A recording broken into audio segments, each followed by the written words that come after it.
Bonjour à tous, bienvenue dans Dimanche en politique. À 8 jours du premier tour des élections régionales, France 3 réunit ce matin 6 candidats aux élections en Bourgogne-Franche-Comté avec en direct un débat sur la compétence phare du Conseil régional, le chef de file du développement économique. Alors quelles sont les propositions des principaux candidats pour aider nos entreprises, pour créer de l'emploi?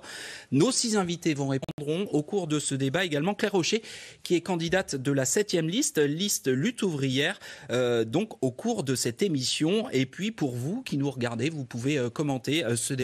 En scope. Il faut les appuyer dans cette perspective. On va continuer le débat, mais d'abord je vous propose d'écouter Claire Rocher, la tête de liste Lutte ouvrière pour ces élections régionales en Bourgogne-Franche-Comté. On l'a interrogée justement sur l'investissement public dans les entreprises privées. Écoutez. La solution de tous ceux qui postulent à diriger les régions ou l'État, c'est de battre des records en termes de subventions à fonds perdus. Il y a eu 500 millions donnés par les régions à l'État au titre du plan de relance pour les grandes entreprises. Il y a eu 600 millions directement donnés aux entreprises de la région. Et ça ne sert à rien.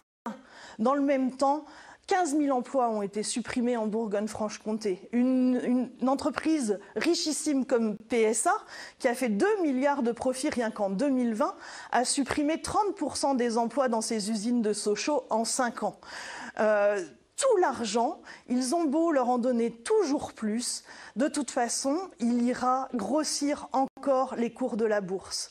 Alors évidemment, ça amortit un peu, ça maintient la société à flot, ça évite des effondrements trop brutaux, des faillites, etc. Mais c'est presque un leurre, parce que pour autant, il n'y a aucun investissement qui est fait, même pas au titre d'une politique de grands travaux comme ça a pu être fait aux États-Unis dans les années 30.